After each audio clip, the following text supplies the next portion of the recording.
Geleceği yorumlamak için geçmişi ve geçmişte yaşananları yorumlamakla başlamalıyız. Çünkü planlar ve simgelerle hareket eden bu yapılar bugüne kadar genel manada planlarında başarılı oldular.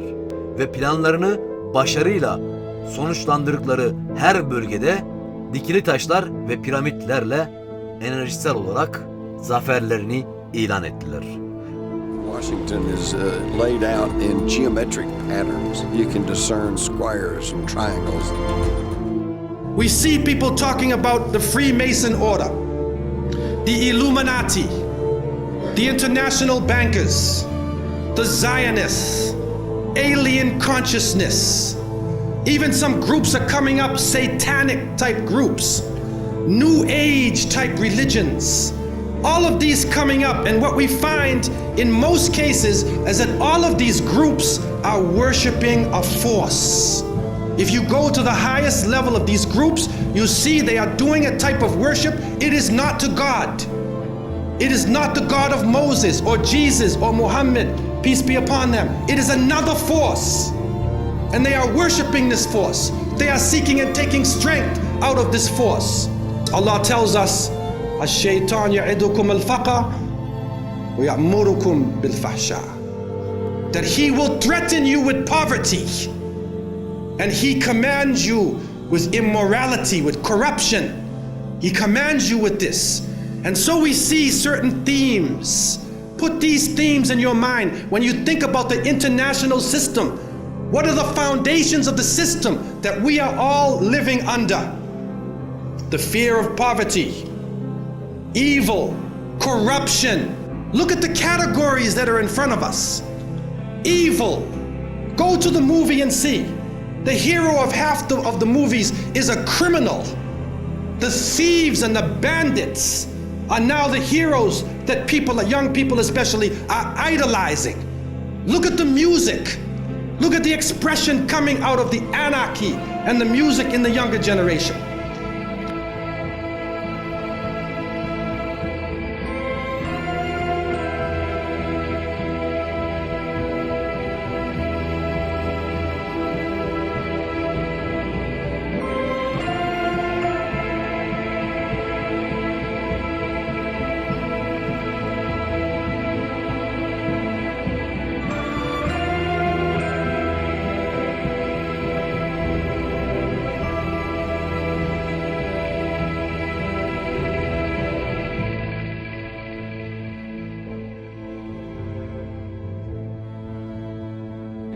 Very throes in a new satanic age.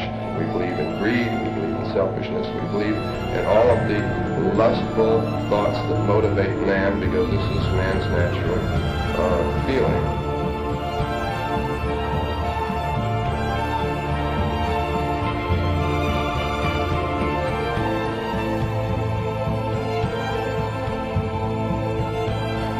I better get on the side of those guys instead of protecting myself from them. Especially when you're invited there by the direction of the higher-ups in the spirit world.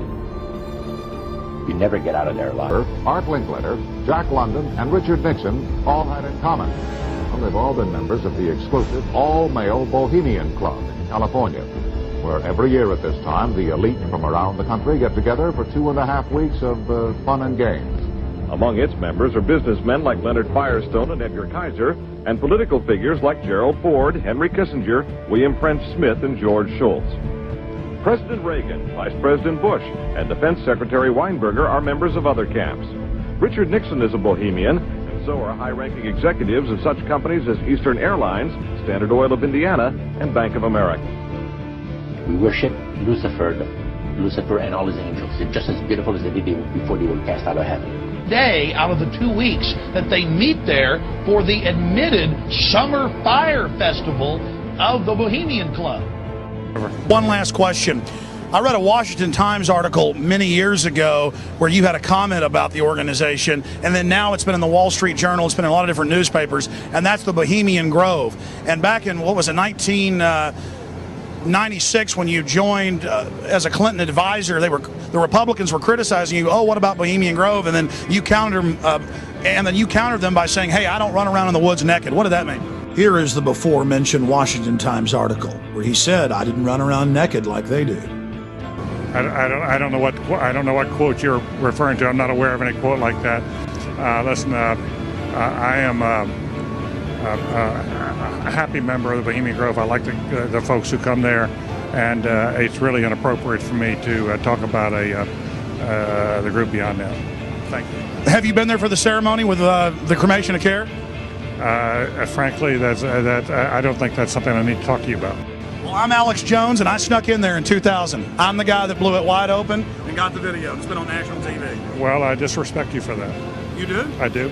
But there's a lot of big public officials going in there. Don't we deserve to know? I don't know anything about you, and I don't know anything about your film. But if you go in there with an understanding, you violated that understanding by releasing that film, and I don't respect you for that. Really?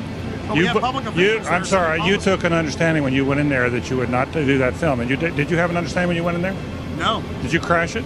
Yes. Yeah, and it has no trespassing signs there too, doesn't it? No, they put them up after. Oh, I'm sorry. Just walked in. I'm sorry, sir. I've been there before. I know what the circumstances are, and I'm sorry you violated the understandings. That was not a gentlemanly thing to do. But what about the ritual? Is the ritual genuinely?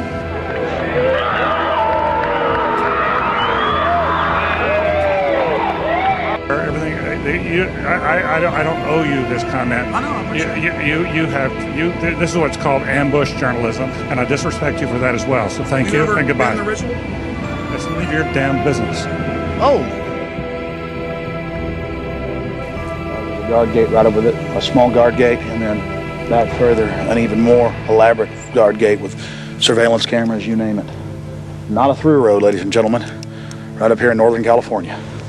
Entering the gorge by stealth and getting into the main parking area. From there, we posed as Bohemian Club members, thus entering the inner sanctums of the New World Order. Give us well, having such ministries as calm and sleep. Other friends may fail, but keep her in any quiet place. Smiling, she will rise and give to you her kiss. So must ye come as children.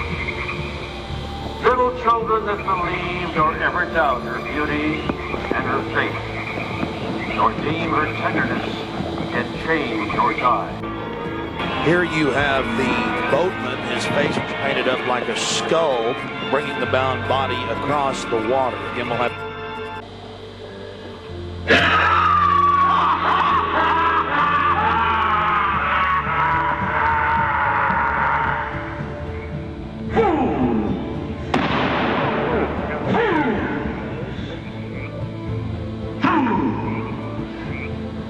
When will he learn that me he cannot slay?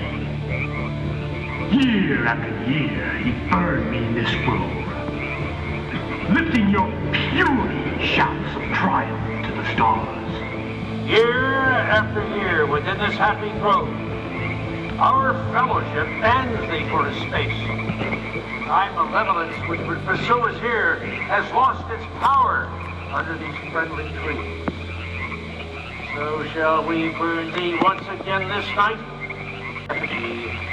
We shall read the sign, Midsummer sets us free. Ye shall burn me once again!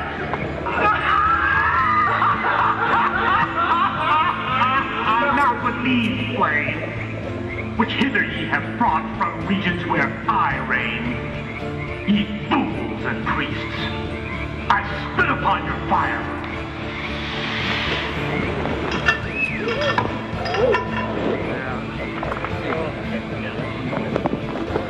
Wow. Great Son of all mortal wisdom, Owl of Bohemia, we beseech thee, grant us thy counsel. Some men and drive him from this. Beyond all care, and all the winds, they carry with thy dust. Fill fellowship's eternal flame. Once again, Midsummer sets us free.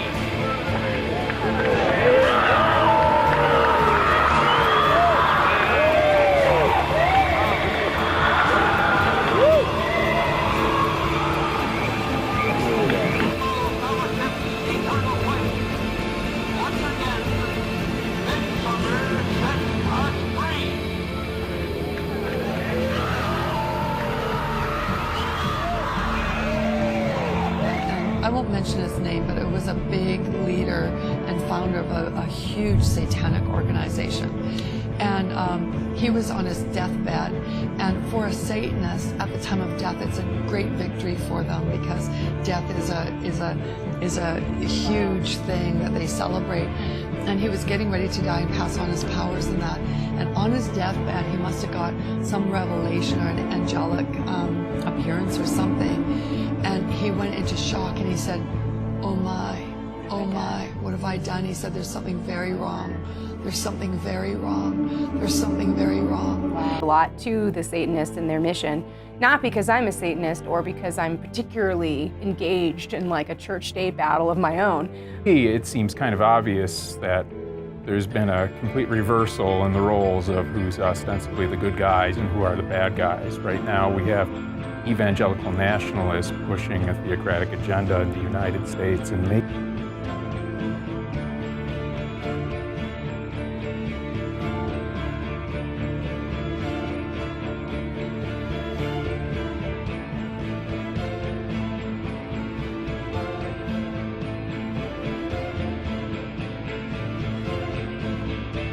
things with the adults and the animals, and then a sacrifice would happen. The sacrifice?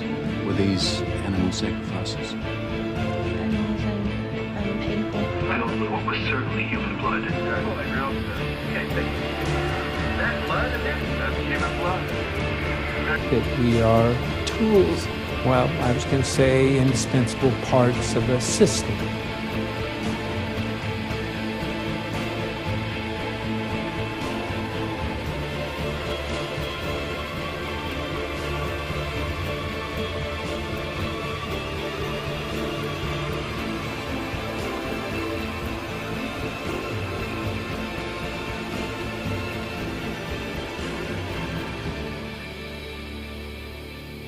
Power.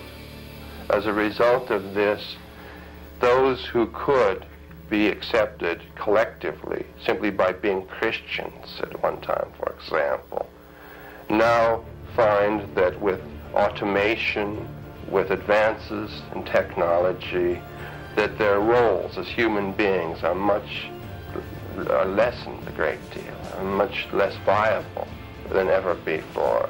We're both in Skull and Bones, the secret society. It's so secret we can't talk about it. What does that mean for America? The conspiracy theorists are going to go wild. I'm sure they are. I don't know. I haven't seen the web. Number 322? But I can assure you, Satanism is here to stay.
George Washington, our original president, commissioned Charles L'Enfant to make the design for Washington, D.C.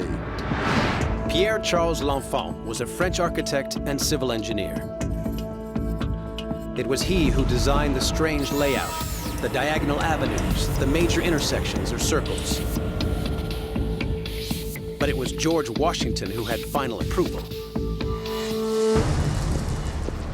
Take a look at this painting depicting George Washington laying the cornerstone of the United States Capitol on September 18, 1793. In this and in other official portraits of the event, George Washington and the other senior figures are all wearing the full regalia of the Order of Freemasons. Both George Washington and Pierre-Charles L'Enfant were Freemasons. President Washington was a top-ranking Mason, and the history, secrets, and codes of the Masons are embodied in the symbols commonly associated with the order. The pentagram, or blazing star, represents to Masons the shining light of God as seen by Moses when he is given the Ten Commandments. Its southernmost point is touching the White House. And the most important Masonic symbol, the square and compass, representing God the Creator and the architects of the Temple of Solomon. The compass is lying on its side.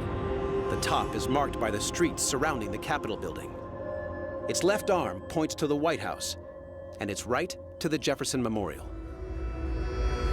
The third striking symbol is the Washington Monument. The Washington Monument is dedicated to George Washington, but is shaped like an Egyptian obelisk, an ancient symbol from Egypt, which connects to the pyramid, and another symbol from ancient Egypt, which we find on the $1 bill. Many of the landmarks, monuments, and memorials are linked really to Masonic symbolism. The Masonic influence in Washington, D.C. is just overwhelming.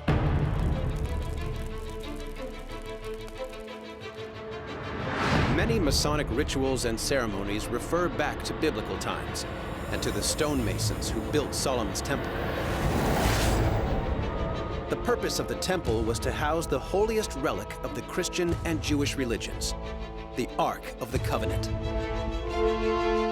Solomon's temple and the Ark of the Covenant within it were built as a place of symbolic presence of God, where he would meet with his people.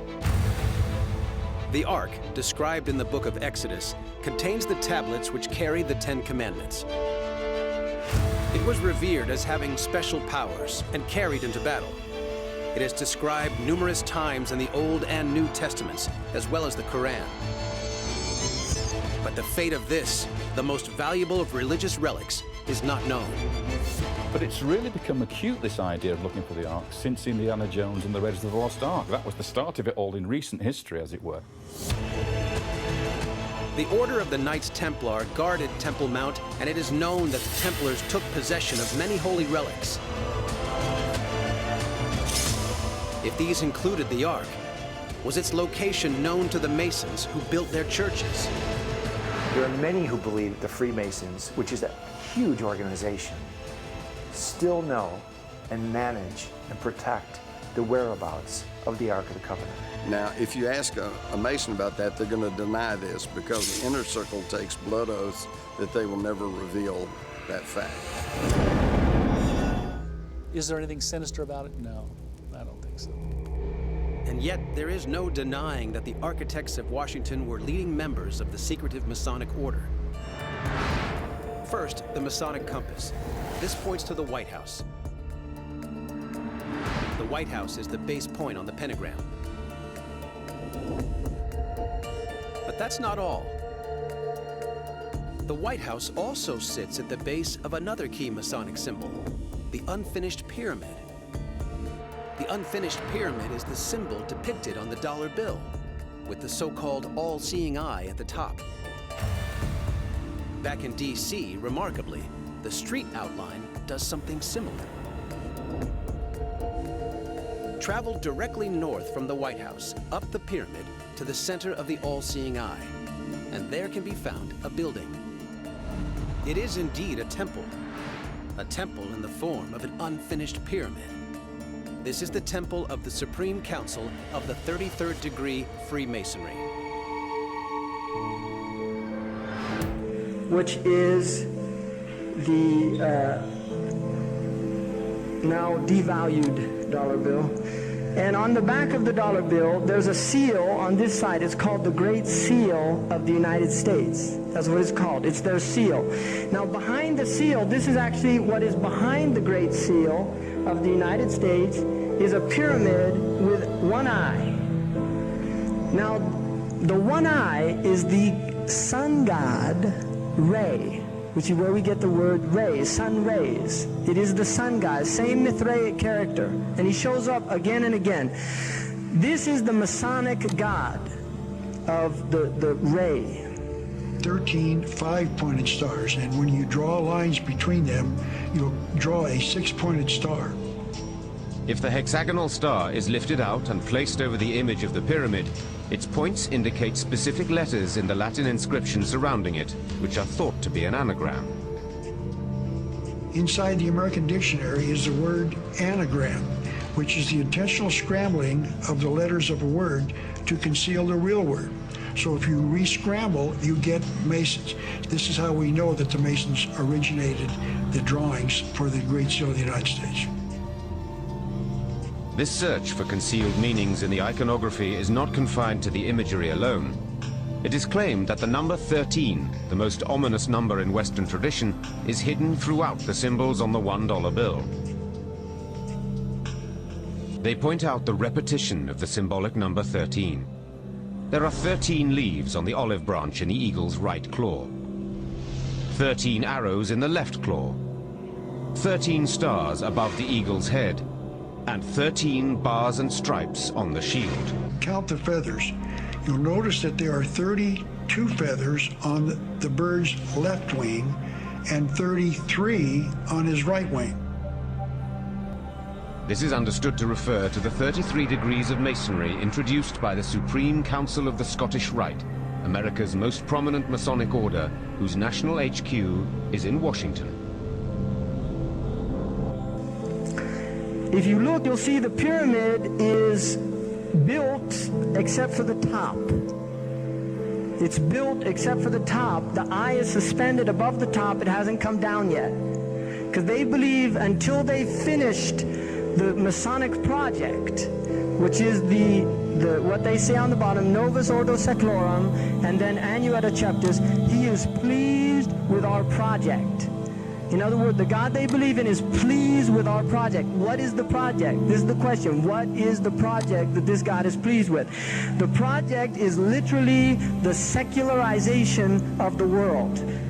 To completely strip the world from religious beliefs. This is the project, and that is why it is called Novus Ordo Seclorum, a new secular or worldly order.